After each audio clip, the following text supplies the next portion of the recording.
Então vamos começar, amores. Vamos começar fazendo as preces, daí a gente vai seguir direto para a prática. Então, antes de fazer as preces, vamos só dar um minutinho, assim, uma centrada, a gente se soltar das atividades comuns, abrir espaço para a gente estudar os ensinamentos do Lama.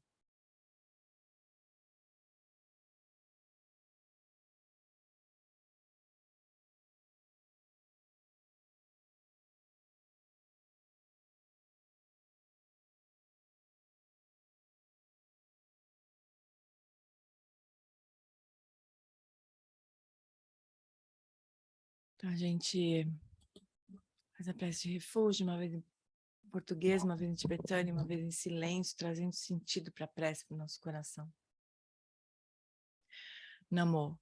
No Lama, que é a corporificação dos Sugatas, da natureza das três joias, eu, juntamente com os seres dos seis reinos, tomamos refúgio até na sua iluminação. Namo Lama Deshe Dope Ku Concho Sungi Ranjing La Dadan Dudru Semche Nam Chanchu Bardu Kepsuchi.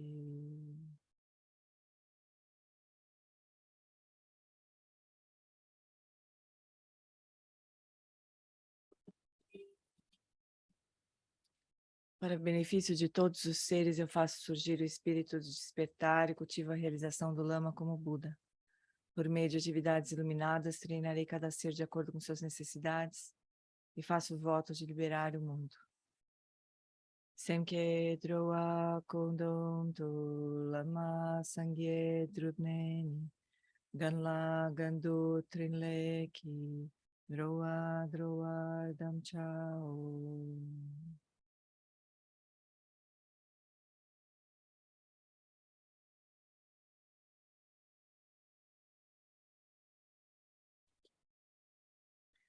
Hum.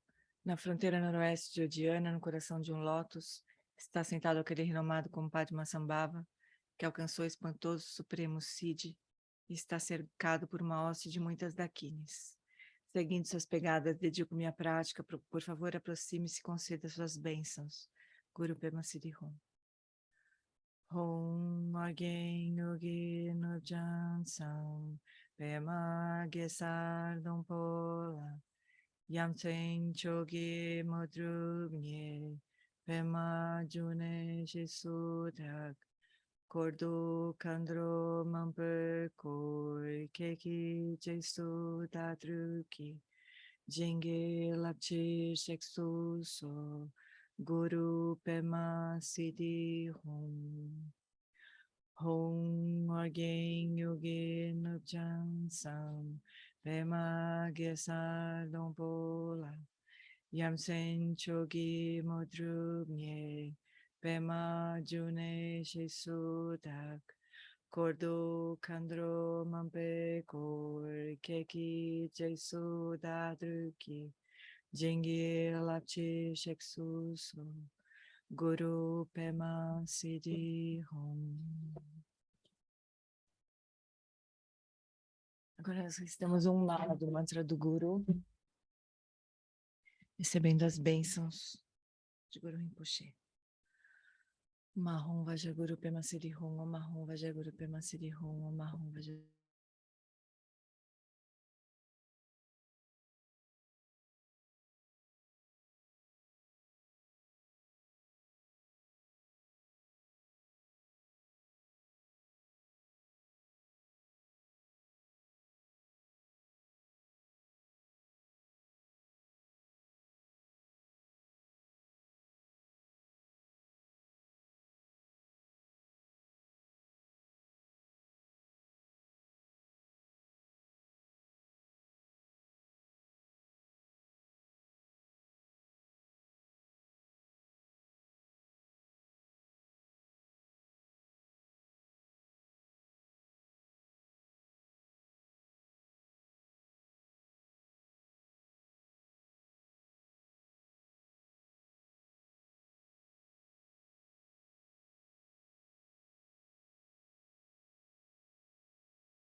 Então nós recebemos as 4 iniciações de uma sílaba ave branca, Om branca, na testa de Guru Rinpoche, irradia uma luz branca, penetra pela nossa testa, purifica todo o nosso corpo, elimina todos os obscurecimentos de corpo. De uma sílaba A vermelha na garganta de Guru Rinpoche, irradia uma luz vermelha, penetra a nossa garganta e purifica todos os obscurecimentos de fala. De uma sílaba Rom azul no coração de Guru Rinpoche, irradia uma luz azul, penetra o nosso coração e purifica todos os obscurecimentos de mente. Por fim, dos 3 pontos do Guru, irradiam as 3 luzes, penetram os nossos 3 pontos simultaneamente, purificando simultaneamente todos os obscurecimentos mais sutis de corpo, fala e mente.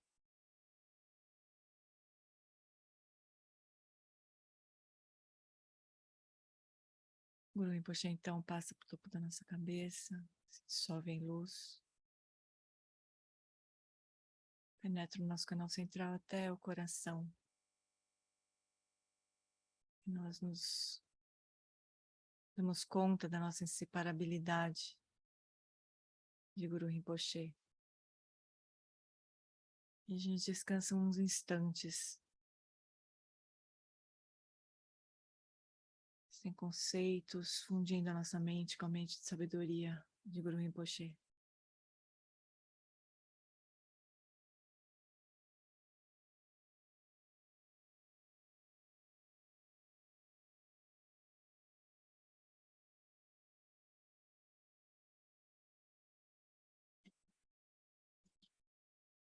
Mas se vocês quiserem mudar de posição, nós vamos passar para a prática.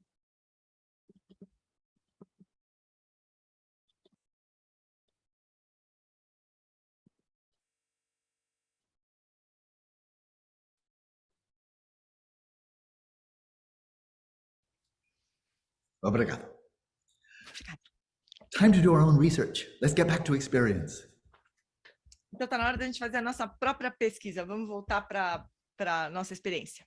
So wherever you are around the world, that's your center. You're in the center of your mandala, and wherever you are, that's your center for contemplative research.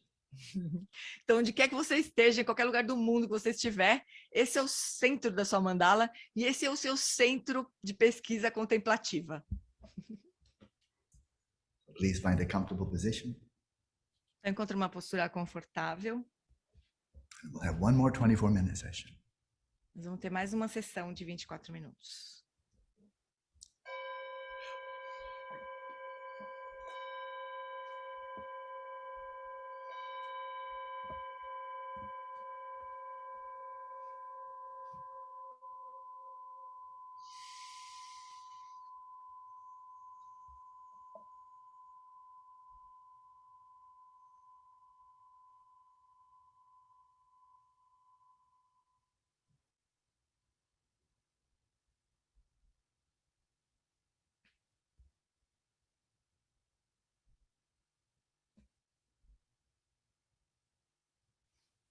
With very few words now, let's settle body, speech, and mind in the natural state.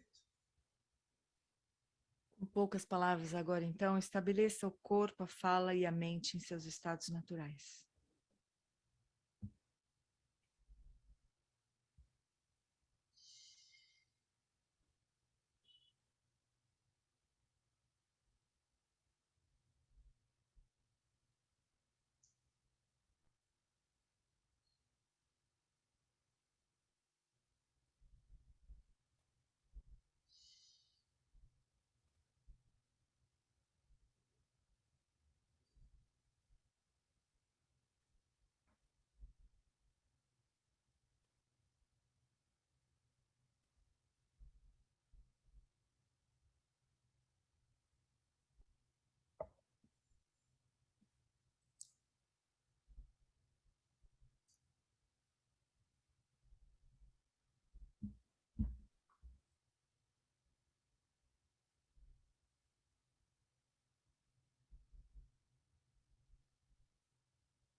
And now let's enter into the familiar shamatha practice of taking the mind as the path. Let your eyes be open, your gaze vacantly resting in the space in front of you. Agora nós retomamos a prática familiar de shamatha, de tomar a mente como caminho. Então, para isso, abra os olhos, deixe o olhar repousar no espaço à sua frente, sem focar em nenhum objeto visual.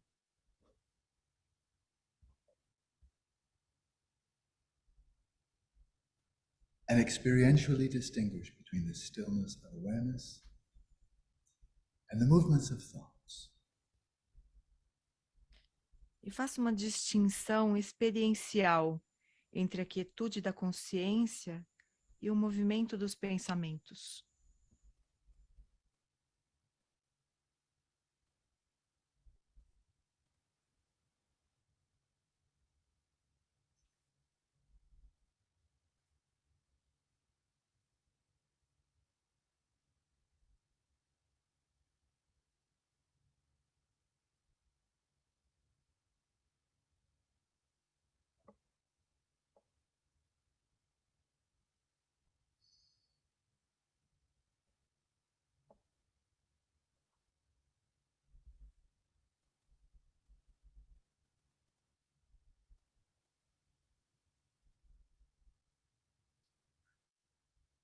And as you familiarize yourself with observing thoughts without thinking them, then you can move into the first of the 4 types of mindfulness, single-pointed mindfulness, in which you're simultaneously aware, in the very same instant, of the unwavering stillness of awareness and the comings and goings of thoughts, images, desires, the activities of. E agora, conforme você se familiariza com observar os pensamentos sem pensá-los, você pode avançar então para o primeiro tipo de mindfulness, de atenção plena, que é a atenção plena unifocada, em que você experiencia simultaneamente a quietude da consciência sem se perturbar e o ir e vir de pensamentos, de imagens, de atividades da mente.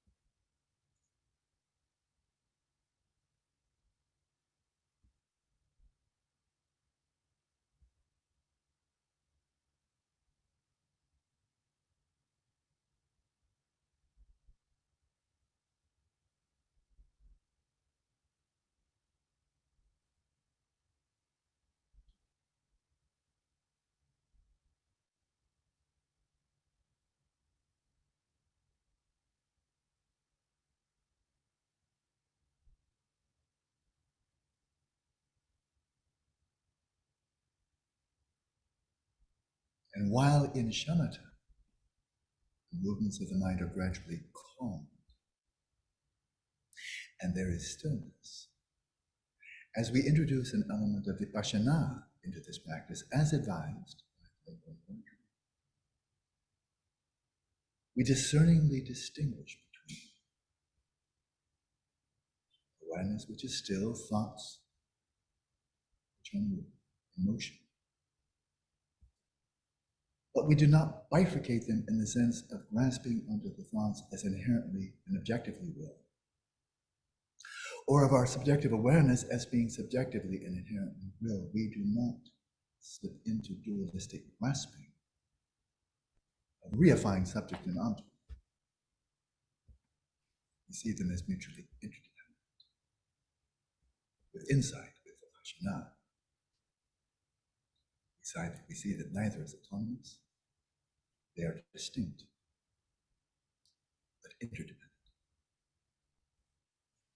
E agora, conforme pela prática de shamatha, os movimentos da mente diminuem e se estabelece uma quietude, nós podemos introduzir um elemento de vipassana, distinguir claramente a quietude da consciência e os movimentos dos pensamentos, mas sem criar uma bifurcação entre pensamentos que estão lá fora, que são objetivamente reais, inerentemente existentes, e uma mente subjetiva que está aqui dentro, uma consciência subjetiva que está aqui dentro, inerentemente real.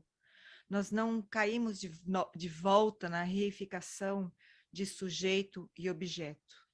Nós trazemos esse insight de Vipassana.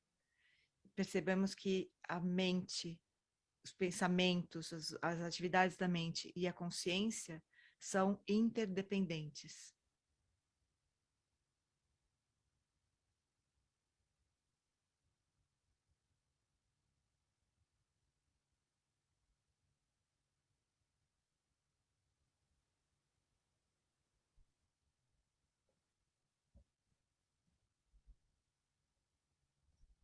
When you become lucid in a dream,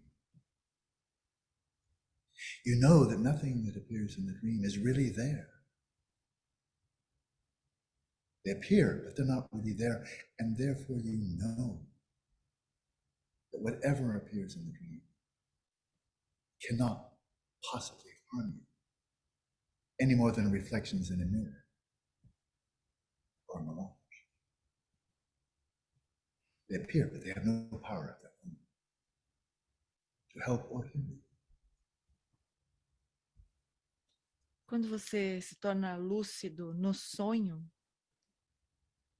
você sabe que nada está verdadeiramente ali presente. Tudo surge, mas não há nada verdadeiramente ali. E você sabe, portanto, que nada que surgir pode efetivamente causar mal para você. Não mais do que reflexos no espelho ou na superfície de um lago. Nada pode causar mal e nada também pode te ajudar.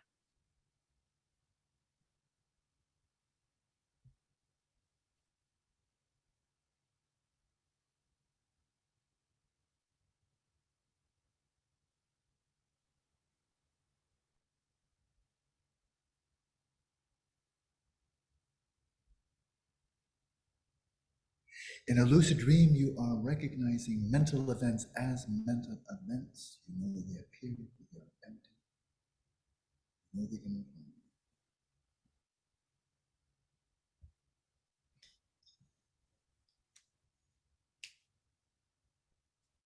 Quando você está lúcido, você reconhece eventos mentais como eventos mentais. Eles aparecem, mas não estão verdadeiramente ali. But in a non-lucid dream, you mistake mental events for actual people, places, events. You're reifying them as objectively real. Because you have realized, mistaken them, they can harm you. You can be physically harmed in a non-lucid dream, and of course you can be emotionally traumatized by events in a non-lucid dream. That's because you're not doing them realistic.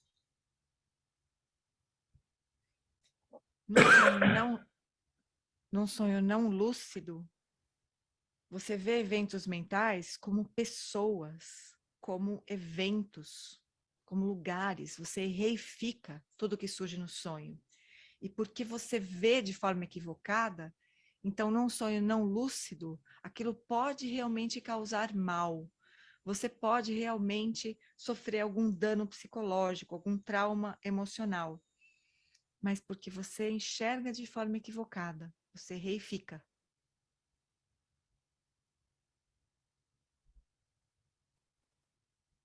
In the waking state, people are often tormented by their thoughts, their memories, their emotions. And why? Because they are reaffirmed, not perceiving mental events as mental events.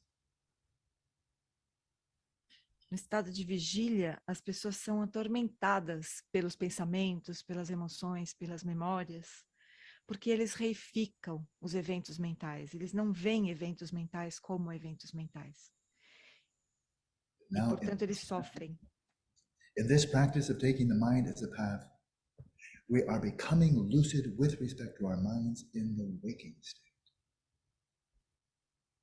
Nessa prática de tomar a mente como caminho, nós estamos nos tornando lúcidos com respeito à nossa própria mente no estado de vigília. Like in a lucid dream, we are recognizing mental events as mental events. They appear, but they are empty, and they have no power to harm us if we see them as they are. Nós vamos reconhecer agora, então, eventos mentais como eventos mentais que aparecem, mas não existem verdadeiramente, são vazios e, portanto, não podem nos causar mal.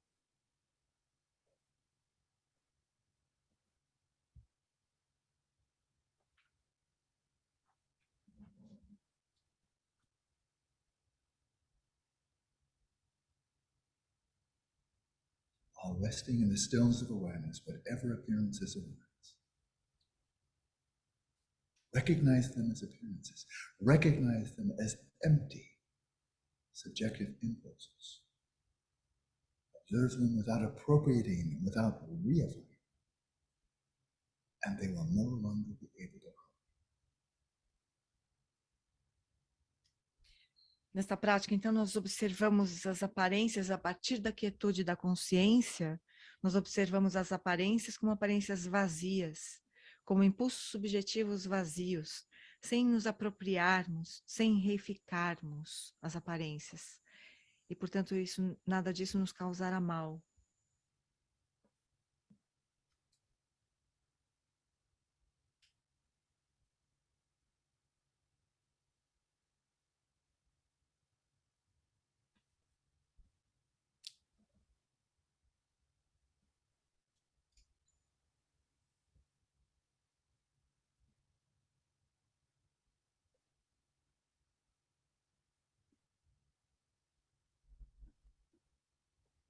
And now, once again, introducing Vipassana, an elementary degree of Vipassana, into this practice. Using your discerning intelligence, recognize from moment to moment when you are indeed observing mental events as mental events, coming and recognize when your awareness is diverted to the referent of the thought, the image, the memory. You become distracted to something out there in the so-called real world. Observe when you slip into non-lucidity. Observe when you reify the referent of the memory, the thought, the image. This then opens you up to self. Observe carefully. E agora, então, nós introduzimos um elemento novamente de Vipassana. Então, traga a sua inteligência discriminativa e reconheça quando você, de fato, observa eventos mentais como eventos mentais. Mas reconheça também quando a sua consciência for capturada pelo referente dos pensamentos, quando ela se dirigir para o referente dos pensamentos, das imagens, das memórias, quando ela se distrair pelo chamado mundo real. Então, observe e reconheça quando você cai novamente na ausência de lucidez, quando você volta a reificar os referentes das memórias, dos pensamentos, das imagens. Reconheça observando atentamente.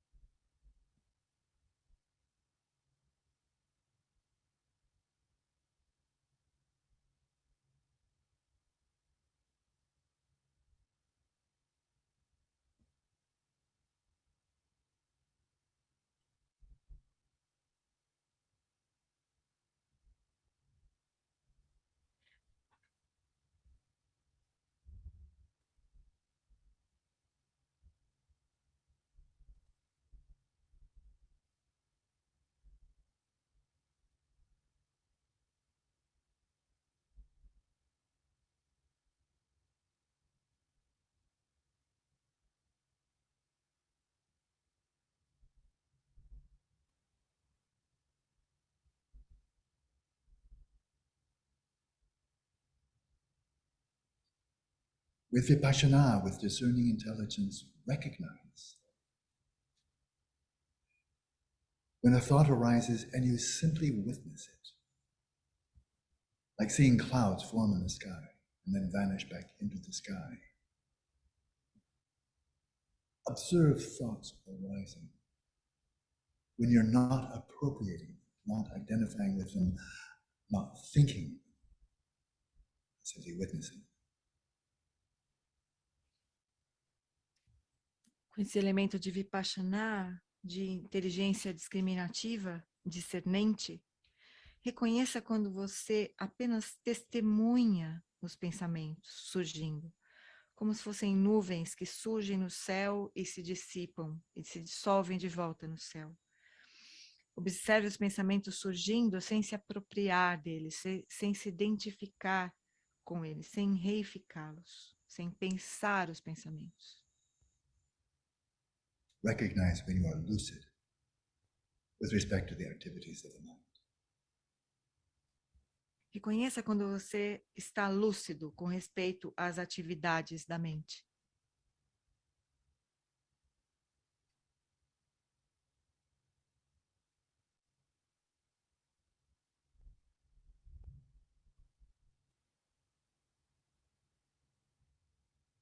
And recognize retrospectively when you lose that lucidity and unintentionally, unconsciously, you appropriate the thought, you're thinking the thought, and your attention is diverted to the referent of the thought, and you have become non-lucid.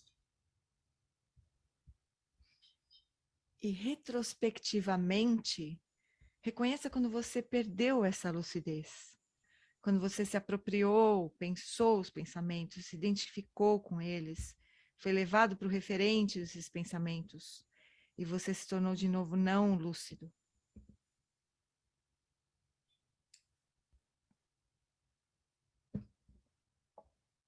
Remember the words of Shantideva, the opening lines of his meditation chapter.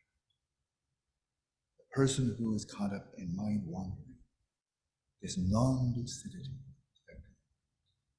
lives between the fangs of mental afflictions. Então, lembrando das palavras de Shantideva, um indivíduo que está sujeito à divagação mental, preso na ausência de lucidez, ele está, na verdade, preso entre as garras das aflições mentais. The psychological immune system is down, and you're now vulnerable to be infected by any manner of mental afflictions, hatred, greed, pride. You're ready to suffer. É como se o seu sistema imune psicológico estivesse desligado e você é infectado, então, por todo tipo de aflição mental, ódio, ganância, orgulho, e você está pronto para sofrer.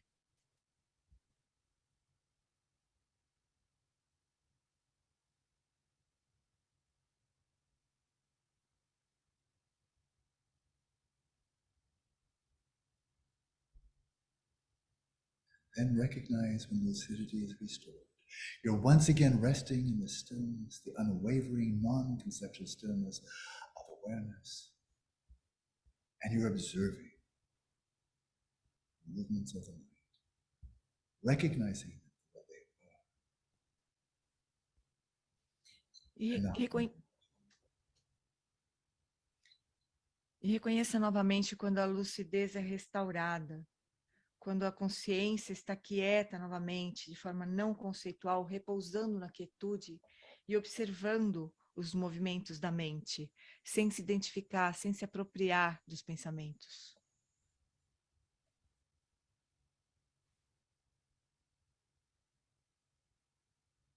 Right here are facsimiles, a microcosm of nirvana and samsara. This is how we fall into samsara, by appropriating and reifying the events of the mind that are neither I nor mine. Neste momento, nós vivemos facsímile, os facsímiles de Samsara e Nirvana. E o samsara é exatamente quando nós nos apropriamos, quando nós nos identificamos e reificamos os eventos mentais, tomando como eu e meu aquilo que não é eu e nem meu.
E aí, fofuras? Mas com a prática é um ensinamento, assim, durante a prática, né? Eu mal consigo fazer prática, eu fico pirando nas explicações que o Lama dá no meio da prática, né? Sabe uma coisa que eu queria comentar com vocês? Que acontece às vezes, muitas vezes acontece comigo, e sempre que eu me pego, eu procuro relaxar. Nessa prática, quando o Lama fala em observar os pensamentos, quando eles surgem, pode ser que a gente tensione, assim, não sei se vocês já perceberam isso na prática de vocês, assim. Observa os pensamentos na medida que eles surgem e nota que eles são vazios e tal. Daqui a pouco eu tô quase que assim, ó. Vamos supor que a tela é minha mente, né? Eu tô meio que assim, né? Daí sempre que eu me dou conta disso, E eu me lembro, hoje eu estava me lembrando dessa instrução que o Lama dava antigamente para a prática de consciência da consciência. Que ele falava assim, que era uma prática coordenada com a respiração, né? Então, na inspiração, a gente elevava a vivacidade. Na expiração, a gente expandia. Eleva a vivacidade, expande. Até que você não precise mais fazer isso, você já está com a consciência expandida e vívida, né? Eu achava maravilhosa essa instrução. Então, sempre que me pego fechada, assim, meio que olhando para os pensamentos, eu... né? Porque não precisa. Os pensamentos, eles vão surgir, a gente vai notar, né? Mas a gente não precisa ficar fazendo um esforço para perceber a hora de surgir, assim. Para mim, faz muita diferença isso. Fala, querido. Porque as meditações do Lama Ellen Wallace são todas tão maravilhosas. Para mim é uma coisa mágica, São as maravilhosas. meditações dele. Agora, Jane, isso que você falou sobre tensão, eu conheço também. Eu tenho a impressão de mim mesmo que, às vezes, muito tempo eu fiquei muito tenso. Agora devo, né, distanciar-me dos pensamentos. Uma coisa que eu aprendi, eu comecei a compreender isso só nas últimas semanas, talvez, últimas 8 semanas, talvez. Se eu uso a mente como caminho, às vezes, ao dentro, eu me deixo cair de volta na respiração. E foco um pouco a respiração e deixo-me cair de novo na expiração para relaxar mais. E se eu relaxo mais, então eu estou diminuindo essa tensão. Isso. Fico mais relaxado e então chega um distanciamento aos pensamentos, então isso funciona melhor. Eu posso observar então meus pensamentos. Mas isso eu aprendi só recentemente. É engraçado, né? A gente vai... Mas o Lama toda a vida falou isso, né? É que a gente... Sim, exatamente. Ele falou uma vez. Eu lembrei uma vez o Lama falando isso. Check your respiration again. E você traduziu. Eu lembrei Mas isso um dia. aí tem uma hora que aquela ficha cai, né? Assim, é muito Isso, um dia eu lembrei isso. Um dia eu estava sentado bem tensioso e eu lembrei isso. Então, começou a cair a ficha. É, E agora eu consigo melhor controlar essa coisa de tensão. é. Porque a gente não precisa estreitar o foco, né? A gente pode... Aliás, é melhor que a gente fique com o foco completamente aberto, né? Percebendo tudo que está acontecendo nesse domínio da mente, assim. E os pensamentos vão surgir, a gente vai notar. Agora, uma coisa também muito importante, que o Lama... No início ele não falava muito, mas depois especialmente depois do retiro que a gente teve com o Yantan Rinpoche, ele começou a dar mais importância para isso, assim. Aconteceu uma coisa muito interessante naquele retiro do Yantan Rinpoche, porque o Lama, ele ensinava essa prática como sendo uma prática de shamatha com foco na mente, inicialmente, antes de ensinar do John Limpa pra gente, né? Quando ele dava só shamatha, assim. Ele ensinava shamatha com foco na mente, então era como se fosse um shamatha com um sinal, era assim, os pensamentos, eles eram objeto da nossa atenção, né? Aí, lá no Retiro com o Yantan Rinpoche 2015, o Yantan Rinpoche apresentou essa prática de tomar a mente como caminho como uma prática de shamatha sem sinal, quer dizer, é como se fosse consciência da consciência, né? Aí, o Lama perguntou para ele, assim, mas essa prática é uma prática de shamatha sem sinal? Ele checou, né? Aí o Yantan Rinpoche falou que sim, porque a gente não quer ficar observando os pensamentos para ficar... isso aqui foi sei lá, um pensamento negativo, isso aqui foi positivo, porque é minha mãe, porque não é isso que a gente quer, né? A gente quer repousar na consciência, né? A gente quer repousar na quietude da consciência. E a gente só nota os pensamentos suficiente para eles não nos arrastarem. Então, não é uma prática de shamatha com sinal, quer dizer, não tem um objeto propriamente, né? Que a gente vai prestar atenção. A gente só não quer ser pego de surpresa, né? Então, a gente está repousando na consciência, notando os pensamentos quando eles surgem, só para eles não arrastarem a gente pelos cabelos, né? Para a gente não se distrair, né? Então, é uma prática que chama sem sinal. Oi, Darcy, fala, querido. É não meditação? Não, essa não, né? Essa é tomar a mente como um caminho. É tomar a mente como um caminho. Mas, no fim, todas elas estão convergindo para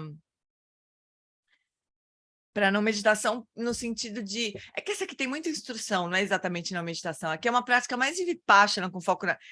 Shamatha com Vipassana, no foco na mente, né? Porque o Lama estava falando, olha, agora introduz esse elemento de Vipassana, percebe claramente quando você está distraído, quando você não está. Então, não é uma prática de não meditação, né? Não meditação não faz nada, só repousa. Cada vez que você percebeu que está fazendo alguma coisa, solta. E, né? Essa é um pouco mais, um meio, sei lá, um pouco settling the mind mesmo, estabelecendo a mente no estado natural, tomando a mente como caminho, e um pouco de Vipassana com foco na mente, né? Oi, Matias, fala. Você só testemunha os pensamentos, em princípio, as imagens, pensamentos, sentimentos, você testemunha e não se deixa distrair ou levar por eles, né? Isso. É como isso, né? E daí, não se distrair significa repousar na consciência, né? Isso, Você não sai rolando com ele, você repousa. Mas é que no passado remoto... Ficar consciente...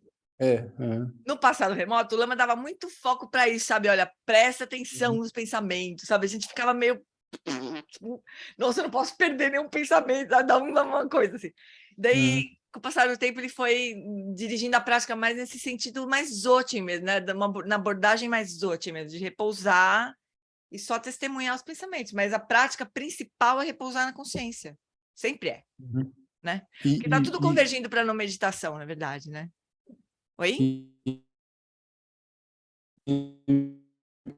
Um pouco, né, um espaço como um espaço entre os pensamentos, a consciência, né, que é consciente, mas o fluxo cessa, então você tem um espaço vazio um pouco, que o pode Lama ser muito não... agradável.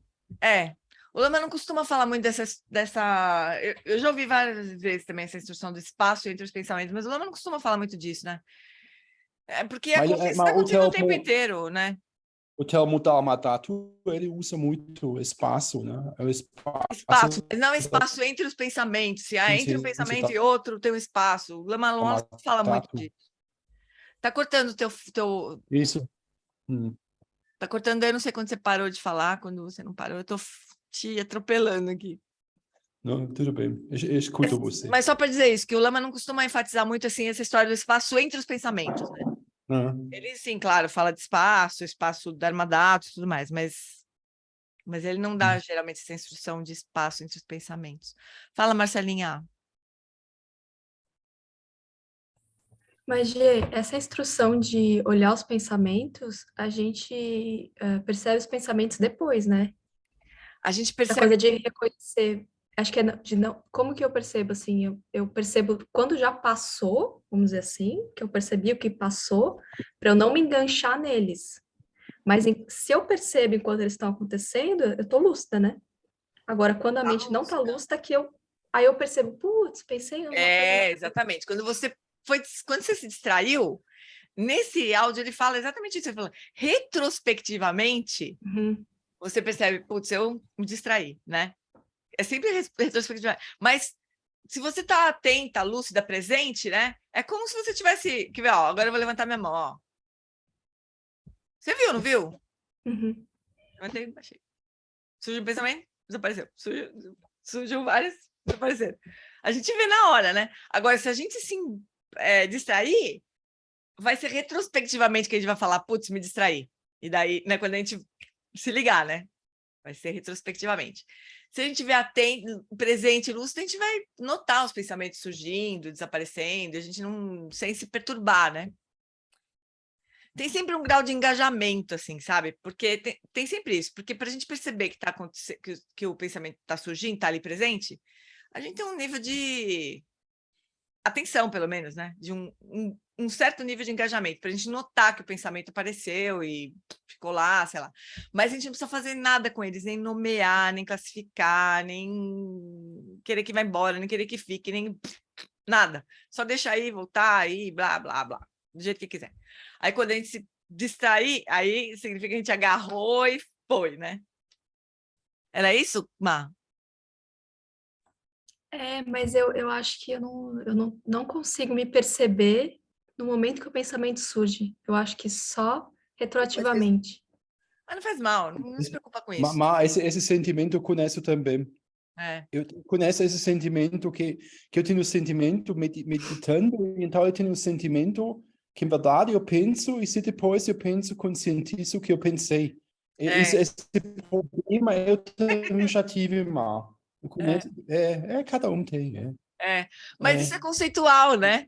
A gente é conceitual, exatamente, é uma construção. Você fabrica isso um pouco. Porque, ó, por exemplo, ó, se eu levanto a mão, né?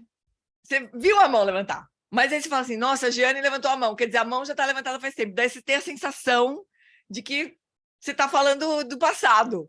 É que você não precisa falar, né? Entende o que eu estou querendo dizer? Você só nota. Você não precisa falar, olha, a mão levantou. Você viu, você não precisa comentar internamente, olha, um pensamento. O ponto é que a gente comenta internamente, né? E daí, se a gente comenta, a gente fica pensando depois no comentário, aí vai, né? Mas é só... Essa palavra é bem boa, testemunhar mesmo, só. Você não precisa fazer nenhum tipo de comentário e nenhum tipo de... Nada, só você tá ali. Gê. Oi, tem o Roberto, depois fala. O Galvão Bueno. O Galvão Bueno. O Galvão Bueno quer sempre contar uma historinha, aí a gente fica presa batendo papo com o Galvão Bueno. Mas, Má, geralmente, o que eu quero dizer só isso, às vezes não é exatamente um baita comentário, mas a gente quer constatar, e essa querer constatar é conceitual, não é mais direto, entende? E aí a gente tem a sensação de que é retrospectivo, assim. Nota isso a próxima vez. Só fica lá presente, só. Não precisa nada. Só presente. E a hora que você se distrair, fala, distrair, volta. Só isso. Oi, Rô. Olá, boa noite. Antes de eu conhecer o budismo, eu pensava em lucidez como se fosse entender as coisas corretamente ou resolver problemas de forma eficiente. Sabe, aquela visão mesmo assim, você resolve um problema de matemática, você fala, poxa, eu resolvi alguma coisa e tal. Aí depois que eu encontrei o budismo, eu já cheguei à conclusão que é você ter uma visão cada vez mais diminuindo as aflições mentais. Aí eu já passei a esse ponto, né? E a esse ponto já complica um pouco, porque quando você está quieto e tal, as aflições mentais diminuem. Mas aí depois o mundo externo muda, você sai da zona de conforto e, pumba, ela aparece. Então, a impressão que eu tenho é que a sua quietude não vai ser... Você precisa, de alguma maneira, também mudar... Eu preciso mudar também um pouco o aspecto cognitivo. Porque eu reifico, quando eu estou na vigília, o mundo exterior não é ativamente, é passivamente, entendeu? Eu vejo aqui a visão, a audição, traz para mim, eu tenho experiência direta disso. Aí você fala, não, mas eu penso, né? Eu estou reificando isso, porque, na verdade, é possível você ressignificar as aparências. Mas ainda está no conceito, entendeu? Claro. Então, essa é uma coisa que a gente tem que mudar, ou pelo menos eu acho, né? E até o aspecto cognitivo. É como o Wallace ele fala do sonho. Quando você tem um sonho lúcido, as coisas continuam aparecendo, mas aí você pensa no sonho. É um sonho. Eu não, olha, eu realmente não tenho essa percepção na vigília. Mas é cognitiva mesmo, você está certo. A gente precisa investir. Isso aqui não é tudo, pessoal. Assim, só parar e ficar olhando não é a história completa, né? A gente precisa realmente das práticas de Vipassana, né? Contemplar a impermanência, de verdade, assim, contemplar a impermanência de tipo olhar para tudo, e falar isso aqui não dura, isso aqui não dura, isso aqui não dura, isso aqui não dura, isso aqui morre, isso aqui vai morrer, isso aqui não. Mesmo assim. Mas a gente não tem isso implantado no nosso olho. Então a gente verifica. E compreender, e só entender, a gente, é que é uma fase importante compreender cognitivamente, né? Mas o que transforma mesmo é a realização mesmo daquilo, né? É quando aquilo está dentro do nosso olho, a gente já olha para aquilo e fala, isso aqui não dura, isso aqui não... Aí a coisa vai se transformando, né? Mas a gente precisa fazer também essas contemplações. Contemplar os 4 pensamentos que transformam a mente, pessoal, não tem como praticar o Dharma sem isso. Não tem como. Então, muitas vezes a gente vai sentir isso que você está falando. Putz, entendo, mas não mudou nada. Eu entendo tudo, mas não muda nada. Significa que a gente só entendeu mesmo. A gente precisa trazer para o nível de experiência, realmente, né? G, na verdade, muda um pouco, porque a gente não é arrastado para os piores contextos. Claro, com certeza. Né? Que você fala, eu estou reificando, mas já tem alguma coisa aqui falando, calma, impermanência, tal. Eu estou encontrando meu próprio karma. A gente tem um monte de gatilhos e truques que fazem que a gente não fique diferente. Mas realmente, para despertar, a gente vai ter que ver a vigília como um sonho lúcido. Não vai ter jeito. Eu acho isso, entendeu? Não é você que acha, o Buda que falou. O Buda falou, né? A Tisha também, não é só você que acha, você está bem acompanhado. Porque nesse caso, às vezes a gente repete alguma coisa porque o mestre falou, né? Mas tem outra que a gente chega e fala, mesmo que o mestre não tivesse falado, eu também acho isso. Eu concordo, né? Você fala, mas eu também acho isso. Isso é maravilhoso. Quando a gente concorda, aí tá tudo certo, realmente, né? Então, vamos começar, vamos dar uma olhadinha num pouco do nosso vídeo 7, porque o 6 era perguntas e respostas. Era uma noite, né? Então, agora a gente passa para o vídeo 7, que é uma manhã. Deixa eu ampliar um pouquinho o texto. G, foi o retiro online, G. O quê? Foi o retiro online. E daí? À noite? Claro. Não foi à noite, mas foi uma sessão de perguntas e respostas no fim da tarde.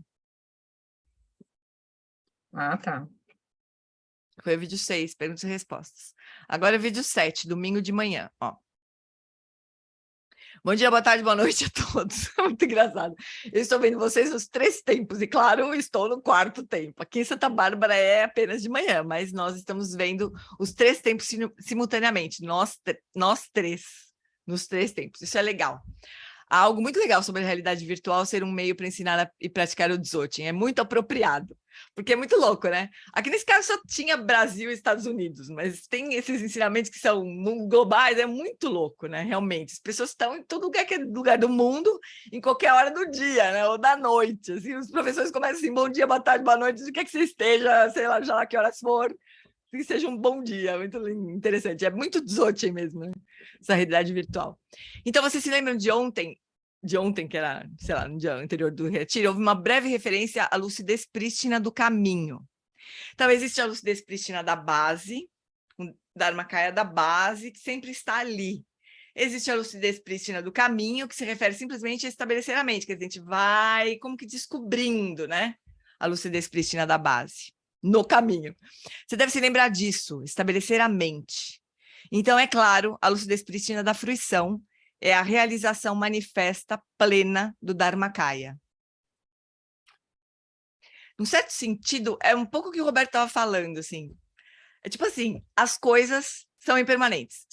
Eu acho muito bonito esse conceito de base, caminho e fruição. É muito legal, porque assim, as coisas são impermanentes. Fato, né? É fato.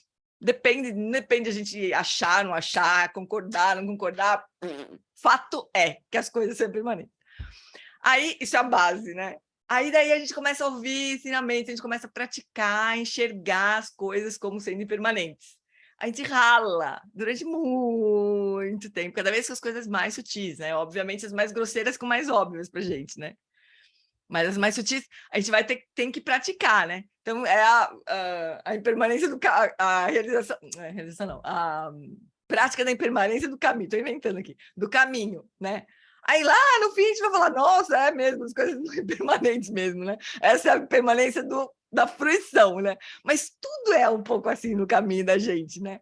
Agora aqui, assim, lucidez prístina da base, quer dizer, sabedoria primordial da base, sempre está lá. Esses dias eu estava vendo o Chokirima falando, né? Falou assim, antes do Buda existir, antes do Buda Shakyamuni existir, as pessoas já tinham natureza búdica. As pessoas que não acreditam no Buda também têm a natureza de Buda, né? Quer dizer, sabedoria primordial da base, tá ali, independente de qualquer outra coisa, né? A gente vai praticar muitas coisas diferentes para se dar conta, e aos poucos a gente vai ganhando algum vislumbrezinho assim, e vai indo, daqui a pouco lucidez prístina da fruição. A gente, a base encontrou com a fruição, assim, né?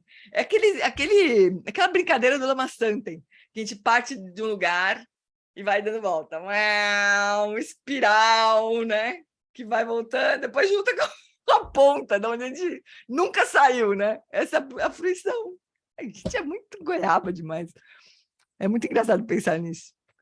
Mas é isso, lucidez prístina da fruição, é a realização manifesta plena do Dharmakaya. Porque não adianta o Dharmakaya estar lá, né? Isso não, a gente só saber disso não faz a gente ser não faz de nós um Buda, né? Mas nós temos essa natureza, de qualquer jeito tá ali, né? Só que a gente só se torna Buda quando a gente atinge isso aqui, lucidez prístina da fruição. Então, estabelecer a mente em seu estado natural, podemos dizer, vem em 2 ou mesmo 3 fases diferentes. Em primeiro lugar, é uma prática completamente preliminar, uma prática fundamental, shamatha, básica. Antes de qualquer meditação, cultivo das 4 incomensuráveis, o vipassana, o shamatha, qualquer outra coisa. Nós estabelecemos a mente em seu estado natural, como a culminância de estabelecer corpo, fala e mente em seus estados naturais. Aquela prática que não é nem shamatha, na verdade, isso ainda. É uma preparação para shamatha. Estabelecer corpo, fala e mente em seus estados naturais. Então, corpo, quieto, imóvel, né? Relaxado, imóvel e vigilante. Estado natural do corpo, relaxado, imóvel e vigilante. Estado natural da fala, silêncio. Como a gente não consegue fazer isso diretamente, então a gente estabelece a respiração no ritmo natural. Quando a respiração se estabelece no ritmo natural, a fala se estabelece no estado natural. E daí a mente no estado natural. aberta, clara, quieta, né? Então, é o ponto final de estabelecer corpo, fala e mente nos estados naturais, né? Assim, os dois primeiros, corpo e fala, ou corpo e respiração, são realmente práticas preliminares, ou preparação para o grande finale, que é estabelecer a mente em seu estado natural, no qual a consciência está relaxada, quieta e alerta, vigilante, né? Então, se alguém é uma pessoa de faculdades médias ou inferiores, eu, por exemplo, o Lama, por exemplo, então temos a primeira fase dessas 8 fases para alcançar a iluminação perfeita, tendo tomado a mente impura como caminho. Nessa primeira fase lá, né? Vocês lembram? E chegamos ao fim dessa fase, fim do caminho de Shamatha, é claro, como você bem sabe agora, quando essa mente impura, da qual nos utilizamos como nosso veículo, do qual nós utilizamos como nosso veículo, pode-se dizer, para atingir Shamatha, quando essa mente impura evapora. Não é que bem evapora, ela se dissolve, né? Não para nada mais do que o nada que a mente se torna quando você morre. Okay? Não para o nada. Vixe Maria, não estou conseguindo entender essa... Fala, Flor. Olhando aqui na lista dos vídeos, eu até tinha começado a ouvir o vídeo que seria o nosso encontro hoje. Na lista dos vídeos mesmo, é o vídeo 6 que ele continua o nosso estudo, não é o 7. Se você dá uma checadinha, o nosso estudo continua no vídeo 6. Eu vi que no texto, lá na lista de texto, não aparece o vídeo 6, realmente. Dos textos transcritos. Porque é perguntas... Não, eu comecei a assistir 50 minutos desse vídeo 6, e não é perguntas e respostas ainda. Pode até ser, no final, que ele tem quase 2 horas. Mas no início, ele faz, na verdade, um arrazoado, e aí continua na fase 3, que a gente...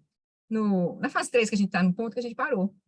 Eu acho que tem o pessoal da transcrição deve ter pulado aí. É o vídeo 6. We have many questions, Lama. Olha, Flori, eu tô vendo o vídeo 6 aqui, hein? E eu começo falando assim, nós temos muitas perguntas, Lama. Pois incrível, pois o meu tá diferente aqui, lá no... Não, como o seu tá diferente? Não pode estar o seu diferente. Não sei. Ó, deixa eu ver aqui. Parte 6, perguntas e respostas.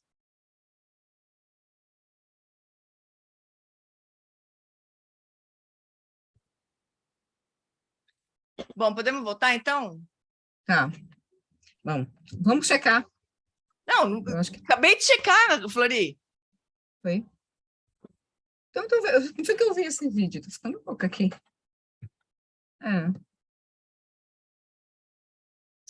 Não estou conseguindo abrir isso aqui. Deixa eu ver. Eu peguei lá do nosso site, da página oficial do Retiro, né? Não, that's fine. Então, a primeira pergunta da Caroline é assim, esse não, uma vez que a meu pessoa 6 atingiu não a é não dualidade, como os viras e as akines, o que ainda falta para alcançar a iluminação perfeita? So, first question from Caroline. Bom, então... one has cut through to non-duality, like the viras and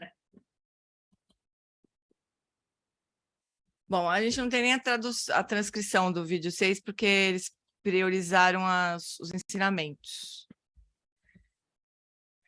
Então, vamos seguir aqui. Então, o grande finale seria estabelecer a mente em seu estado natural. E daí, se alguém é uma pessoa de faculdades médias ou inferiores, como o Lama, por exemplo, segundo ele, obviamente, então temos a primeira fase dessas 8 fases, que o do Jonin Pá descreve nos textos, né? Para alcançar a iluminação perfeita, tendo tomado a mente impura como caminho. Ou seja, a primeira fase está, né? Se a gente tivesse faculdades médias ou inferiores, a gente precisaria atingir Shamatha para atingir a primeira fase, realizar a primeira fase. Agora, eu não entendi isso aqui, mas vamos pensar. A mente impura evapora, não para o nada. Eu não sei, eu vou ter que checar no inglês direito como está isso aqui. Mas, enfim, o que significa possivelmente é que, assim, não é que a mente se torna um nada, né? Da mesma forma que não torna um nada quando você morre, né? Ou quando você cai no sono profundo, não para o nada. assim como, é que tem uma jeito de inglês falar, assim como a mente não se torna nada quando você morre. Não se torna nada quando você morre, né? Não se torna nada. Quer dizer, ela não é que ela evapora, desaparece, né? Ela dissolve. Ela não, quer dizer, a gente não se transforma em coisa nenhuma, né? A gente não, isso é niilista, né? A visão niilista. A visão de que morreu, acabou, né? Mas a mente não é isso que acontece quando a gente atinge shamatha, nem quando a gente morre, nem quando a gente cai no sono profundo, nem quando a gente desmaia, nem quando toma anestesia geral, né? A mente não se torna nada. Se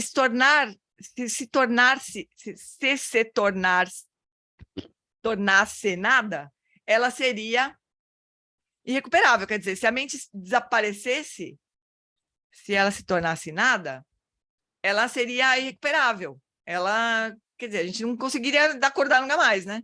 Não se pode obter algo do nada, pois um princípio fundamental da física é que nunca se obtém algo do nada, e algo nunca se transforma em nada, né? O princípio da conservação opera por toda a física. Ficou confuso porque tá precisando dar uma acertada dar uma revisadinha no texto, mas o que o Lama está explicando, né? Quando a gente atinge shamatha, a mente comum, essa mente impura, que a gente chama, ela se dissolve na consciência substrato. É a mesma coisa que acontece quando a gente dorme no sono profundo, quando a gente desmaia, quando a gente toma anestesia geral e quando a gente morre, né? E o fato de a mente comum se dissolver na consciência substrato não significa que ela se transformou em nada, porque se ela se transformasse em nada ou simplesmente ela deixar de existir, né? A gente não teria como recuperar de novo, né? Então a gente dormia, nunca mais acordava, né? Ou sei lá, nem sei dizer como que seria, né?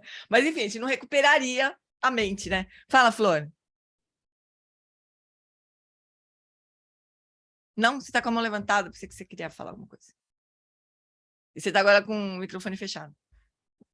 Ah, eu esqueci de baixar, gente. Era para ter baixado aqui. Então, é isso que o Lama está falando, né? Esse seria o primeiro estágio lá, né? De tomar a mente como caminho, a culminância do primeiro estágio. Alguns de vocês devem se lembrar, aqueles de vocês que estudaram The Natural Liberation, Padmasambhava, né? O livro Natural Liberation, que ao final da sua apresentação de shamatha, especificamente no contexto da prática de shamatha sem sinal, ou seja, consciência da consciência. Vocês entendem esse termo sinal? Significa um objeto da atenção, né? Então, vamos supor, shamatha com foco na respiração. A respiração é um sinal. Shamatha com foco na garrafinha. A garrafinha é um sinal. Por quê? Porque é o objeto da minha atenção, né? Shamatha sem sinal é a prática de consciência da consciência, a prática de a consciência como se ela fosse ela consciente dela mesma, né? Então não tem um objeto externo à consciência, não tem um sinal, portanto, né? Então no final da apresentação do Natural Liberation Padmasambhava, né, sobre shamatha sem sinal, sem um referente, ele nos conduz através de todos os estágios dessa prática até o ponto em que vocês estão fundindo somente com o espaço, liberando somente no espaço. E ele então diz, agora continue aqui, até que a sua mente esteja estabelecida em seu estado natural. Então, é a prática aquela que eu estava falando, inclusive, agora, antes da gente passar para cá, que eu estava me lembrando essa semana, eu estava fazendo, na verdade, de eleva a vivacidade, expande no espaço, eleva, né, aumenta a vivacidade e solta no espaço. E o Lama fazia justo isso. Né? Não é assim, recolhe na inspiração e solta na inspiração, não é, né? Eleva a vivacidade na inspiração e solta na inspiração. Até que no fim você não tem mais a sensação de estar fazendo isso, né? A mente está naturalmente aberta e clara, né? E aí a gente estabelece a mente no estado natural. É exatamente o que a gente estava conversando antes de começar a leitura do texto, né? Nesse texto do Natural Liberation, que apresenta os 6 bardos, é muito fácil ficar ansioso, até mesmo impaciente, para ir além de shamatha para o próximo estágio, que é vipassana. E para o próximo estágio, que é yoga dos sonhos. Para o próximo estágio, que vai indo para o dzogchen. E o próximo estágio, indo para o poa, togal. Mas ele diz, continue nesta prática de shamatha até que a sua mente se estabeleça em seu estado natural. Isso, na verdade, significa, continue fazendo isso até que você atinja shamatha, né? Porque o final da prática de shamatha é estabelecer a mente em estado natural. E por centenas de anos no budismo tibetano, no Tibete, sem falar agora que o budismo tibetano realmente se espalhou pelo mundo, a maioria das pessoas são muito impacientes. Muito impacientes. Queremos continuar a avançar, né? Continuar a ir, engraçado. Nós queremos avançar. Nós queremos continuar avançando, né? Na tradição Theravada, não importa Shamatha, vamos para Vipassana, né? Na tradição Mahayana, deixa para lá Shamatha, vamos para a perfeição da sabedoria, para Japaramita, vamos para Vajrayana, vamos para Mahamudra, vamos para os Dzogchen, arriba! vamos, Shamatha é chato. Isso é o que os hindus fazem, vamos seguir para outras coisas realmente mais legais, né? A gente quer pular Shamatha. Então, é por isso que sua santidade diz, hoje em dia quase ninguém está atingindo Shamatha, porque ninguém está praticando, né? Ninguém está tentando. Ou eles estão fazendo isso 1 ou 2 horas por dia, que tipo nós, ou eles vão para um retiro de 1 semana, ou talvez para um retiro de 1 mês, mas quase ninguém está dizendo, reconhecendo, isso é fundamental. Assim como a ética é fundamental para o Samadhi é fundamental para a sabedoria, e essa sabedoria nunca o libertará se não estiver apoiada e unificada com o Samadhi, pelo menos o acesso ao primeiro dhyana, que é atingir Shamatha. Eu vou até colocar aqui, nota do tradutor. Atingir Shamatha, né? Então, o primeiro dhyana seria... Eu vou falar... Muitos de vocês sabem tudo isso, porque o Lama explicou um milhão de vezes, mas para quem está chegando, às vezes não tem muita familiaridade com isso, né? O que é acesso ao primeiro dhyana? Então, a gente tem a nossa mente comum, né? Nossa mente, ser humano, ela está, como nós, no reino do desejo, né? Então, todos os nossos estados mentais correspondem aos estados mentais do reino do desejo, no nosso caso, de um ser humano, né? Quando a gente atinge Shamatha e a mente comum se dissolve no substrato, a gente está passando para um estado mental do reino da forma. E daí, no reino da forma, tem vários dhyanas, né? E os praticantes eles podem seguir avançando nos estados mentais do reino da forma, do reino da não forma, e ir embora até o final do reino da não forma, que é um estado completamente sutil, assim, né? Mas isso não é liberação. Todos esses estados mentais do reino da forma e da não forma estão dentro do samsara, por mais sutis que eles sejam, né? O corpo, claro que o corpo do praticante continua sendo um corpo igual ao nosso, né? Mas a nossa mente está avançando para o reino da forma quando a gente atinge Shamatha.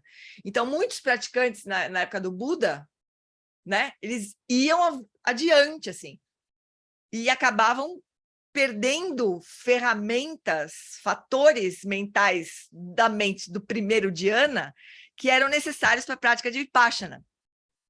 E o Buda sacou isso. Porque o Buda, vocês se lembrem, que ele tinha atingido o Shamatha espontaneamente quando ele tinha uns 13 anos, né? Ele estava assistindo lá um festival que o pai dele estava fazendo e tal no reino, ele estava lá fazendo nada, atingiu o Shamatha espontaneamente, né?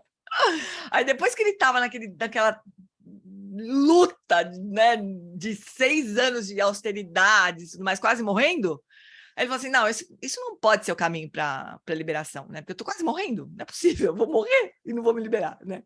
Aí ele falou assim, acho que é aquele estado que eu tinha atingido, né? Que era o estado de Shamatha, né? Que ele achou que aquela era a base para praticar Vipassana. Aí ele retomou aquele estado e praticou Vipassana e atingiu a liberação, a iluminação, né? Fala, Matias. Jane, isso é essa coisa de entrar mais profundo nessa jhana, isso também é esse aviso que de Chumling dá, que isso não é bom. Eu acho que porque se fica muito feliz e muito solto e dissolve mais e mais isso, mas você não sai. Isso? São estados muito prazerosos, né? Muito pacíficos, vamos dizer assim, mas não libera. Né? Essa foi a grande sacada do Buda, né, no tempo dele, né? Porque ele encontrava esses yogis aí, que atingiam estados muito profundos de samadhi, né? Mas o Buda pegou um estado de samadhi suficiente, que era esse estado da mente que passa para o primeiro dhyana, onde a mente ainda tem fatores mentais ou tem habilidades que são importantes para a prática de Vipassana, e aplicou para cultivar sabedoria, né? Essa foi a sacada do Buda, e por isso ele atingiu a iluminação, e aqueles yogis que iam lá, avançavam nas práticas de Samadhi, lá no reino da não forma, né? Morriam e pode ser que eles tivessem renascimentos maravilhosos, né? No reino da não forma, inclusive, né? Como deuses do reino da não forma, dentro do Sansara. Até que aquele karma se esgotava e eles caíam de volta para um reino inferior, porque não tinha mais como cair no reino superior, né? Eles estavam no ápice, na cobertura do Sansara, eles estavam, né? É muito interessante. O Buda não era fraco, realmente. É espetacular isso, né? O Lhasa tem que sempre brinca com isso, ele fala assim, imagina só, tem um monte de vaca, né? Eles estão lá, as vacas estão tudo lá, cabeça baixa, mu, mu, mu. Daqui a pouco o Buda, mu, né? Uma vaca levanta a cabeça e começa a tentar entender o que está acontecendo, né? É tipo o Buda, acordar no meio daqueles yogis e falar, como assim? Esses baita samadhi maravilhosos, e estamos aqui, né? Nós do Sansara, afundando o Sansara igual, né? É maravilhoso. Então, atingir Shamatha significa só atingir o limite da mente do reino do desejo para o reino da forma. Esse primeiro acesso ao primeiro dhyana. Isso atinge Shamatha. Isso é suficiente para a prática de Vipassana, conforme o do John Limpa explica, né? E, claro, não é suficiente simplesmente ter um forte desejo de atingir Shamatha. Como eu disse ontem, outubro do ano passado, é preciso haver um ambiente propício para isso, não para as outras práticas, não para Lojon, não para as 4 incomensuráveis. Quer dizer, essas outras práticas, né? Lojon, as 4 incomensuráveis, não necessariamente para Vipassana, não necessariamente para o Dzogchen. Para essas práticas todas, a gente pode fazer onde estiver, né? Então, Lojon, as práticas de treinamento da mente, é para ser feito onde a gente está. As 4 incomensuráveis, igual, a gente pratica as 4 incomensuráveis no contato com as pessoas. Vipassana, a gente pode praticar investigando as coisas no dia a dia, né? E o Dzogchen, bom, o Dzogchen deveria praticar 24 horas por dia. Mas para Shamatha é preciso um lugar propício, né? Um ambiente propício. Para essa fase bastante finita das suas... mas para Shamatha, para essa fase bastante finita da sua prática. Quer dizer, a ideia não é entrar em retiro para o resto da vida para atingir Shamatha, né? A ideia é que a gente possa, sei lá, passar um tempo, X anos, mas, né, com uma determinada duração, assim, suficiente para a gente atingir Shamatha, e daí passar para as outras práticas, né? Somos todos como bebês prematuros, e nós precisamos ficar um tempo na incubadora, em um ambiente muito especial, muito protegido, porque se simplesmente colocarmos o bebê fora dali, ele morrerá. Nasceu prematuro. Mas dele tempo suficiente na incubadora, tempo suficiente para que ele cresça até a sua potência plena, né? Então, você pode retirá-lo. Assim, a criança cresce e pode ir para qualquer lugar, né? Portanto, aqueles de nós que ainda não atingiram Shamatha, tipo nós, bom, eu, por exemplo, né? Nós somos como bebês prematuros. E nós podemos nos virar em termos de busca hedônica. A gente se vira, né? Claro, tá todo mundo bem aqui, né? Em termos de busca hedônica. Podemos ser muito bem-sucedidos, talvez famosos, ricos, poderosos, mas as nossas mentes, como disse o Buda, ainda estão como se estivéssemos com dívidas que nunca poderemos pagar. Sem Shamatha é como se nossas mentes estivessem doentes, como se estivéssemos... Essa é uma metáfora terrível do Buda.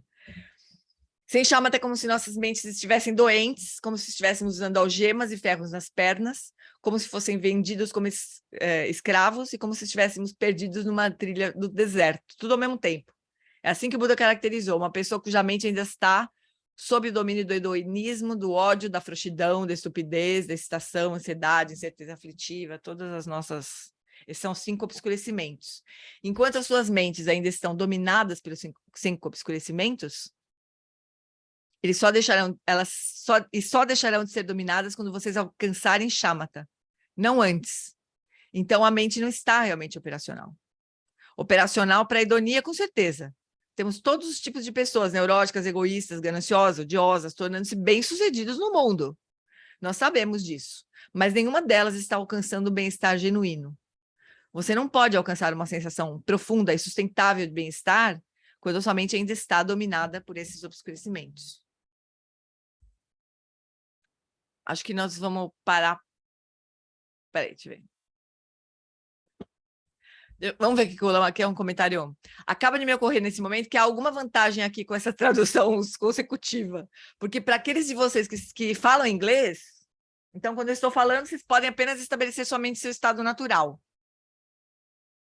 Que não falam inglês, né?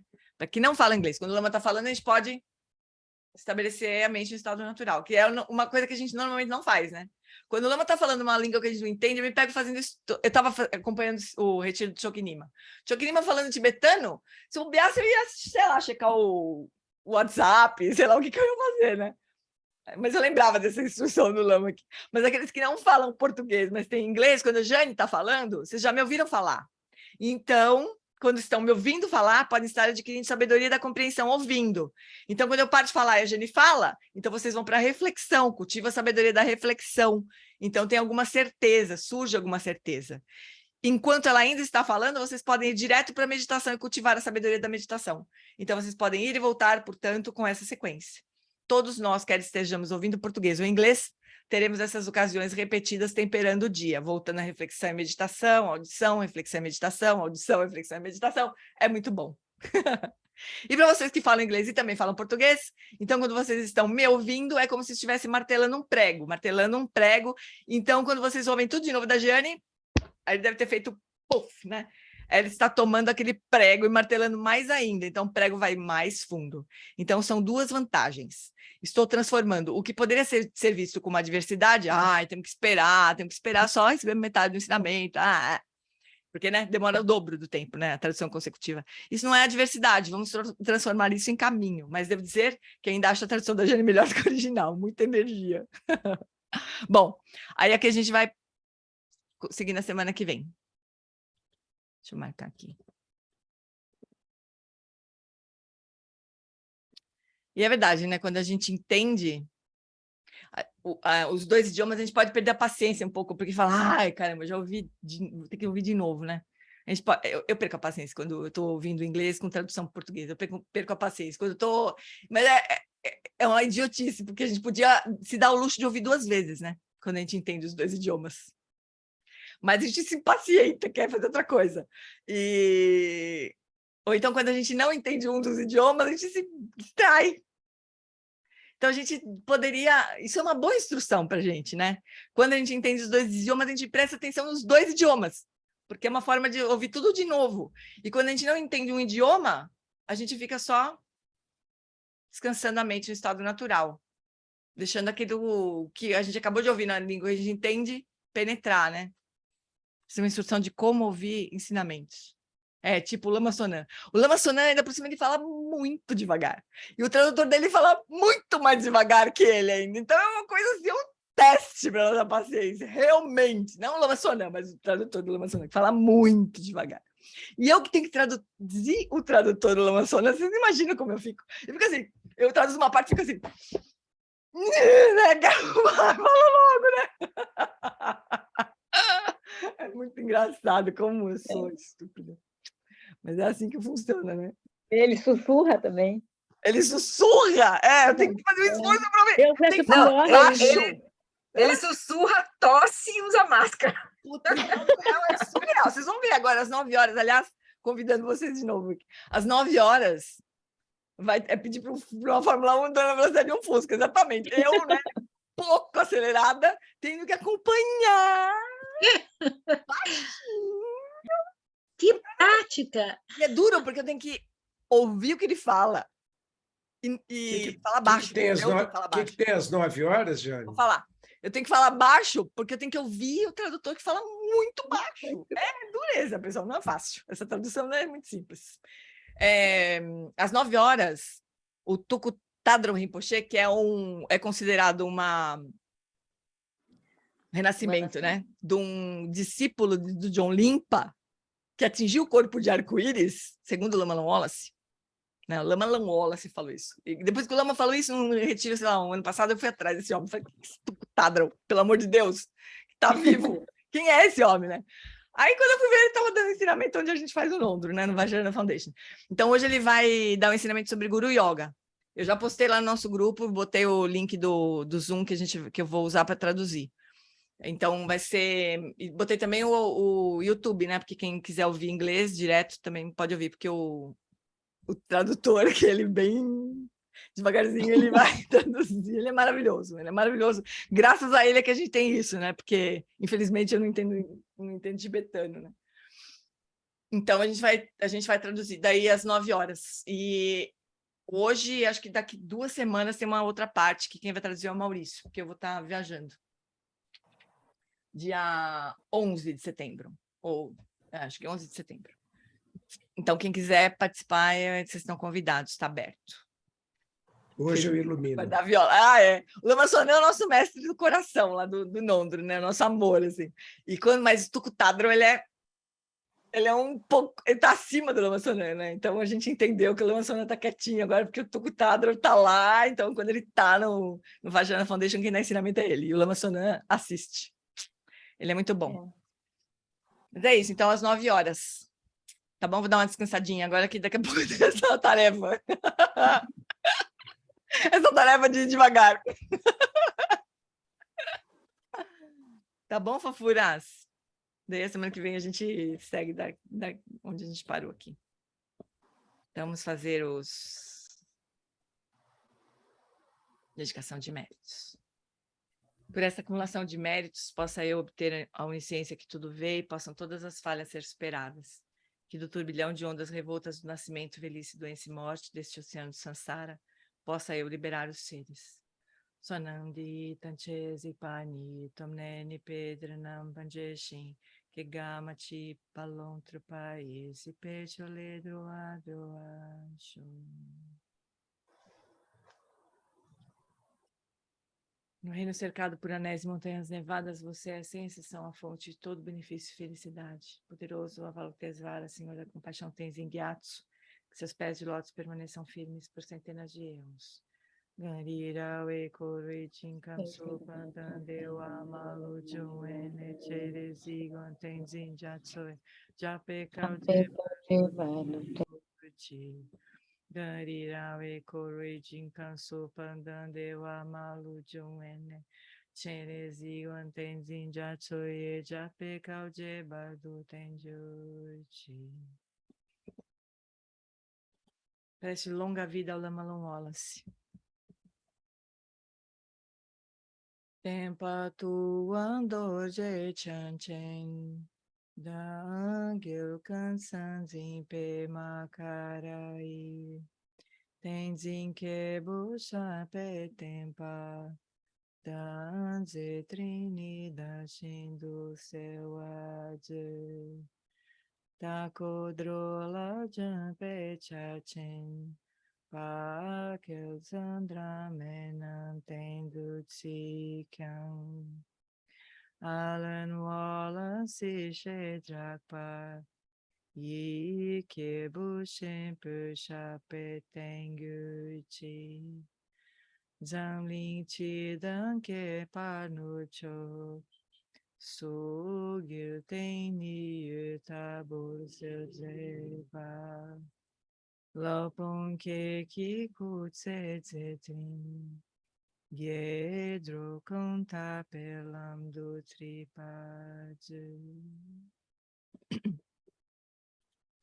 Que o professor Shakyamuni, o grande Vajradhara, e aquele que sustenta os mistérios de todos os Jinas Padmasambhava, possam firmar os pés de lótus daqueles que sustentam os ensinamentos e fazem com que os feitos do Buda brilhem como o sol e a lua. Aquele que derrama uma grande chuva de amor sobre seres em terras distantes e sustenta-os com o néctar dos ensinamentos do Buda, aquele limitadamente afortunado, o grande ser conhecido como Alan Wallace, possa sua vida ser longa. Em Jambudvipa em geral, especialmente no Ocidente, você ilumina os ensinamentos dos Jinas como a luz do sol.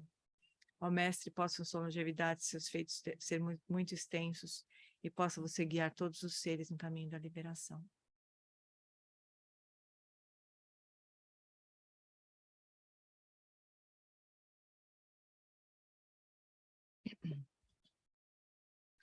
A extensiva tradição da transmissão de Padmasambhava é a escola da tradução antiga da grande perfeição.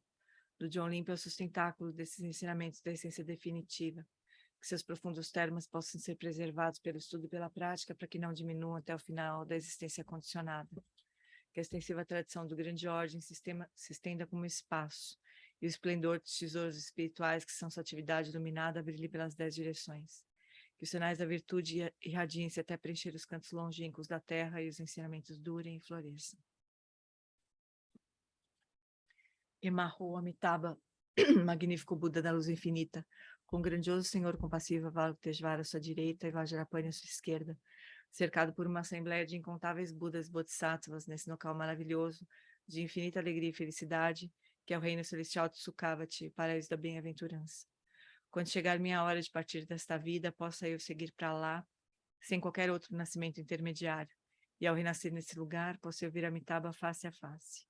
Que esta minha fervorosa prece de aspiração possa ser abençoada pelos Budas e Bodhisattvas das 10 direções, para que possa ser atendida sem o mais sutil obstáculo. Teyata Panchendriya Vabodhanaya Soha.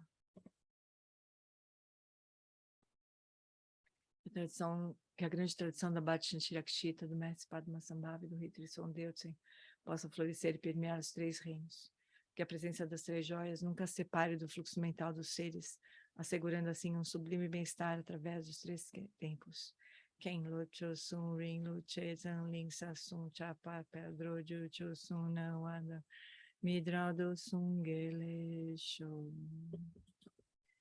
Por essa virtude, posso eu rapidamente realizar o Lama de Odiana e posso eu conduzir todos os seres, sem exceção, a esse estado de realização. Gewadinho Duda Korgan Lama Drugurnitro Achika Malupa Deisa Lugoparashi.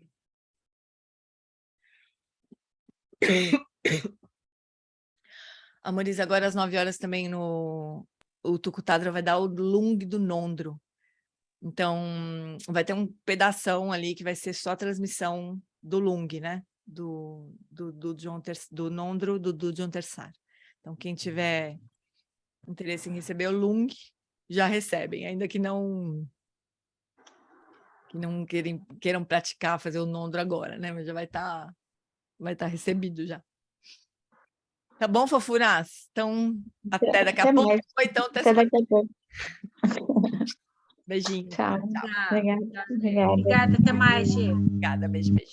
Obrigado, Gê. Beijo. Obrigado,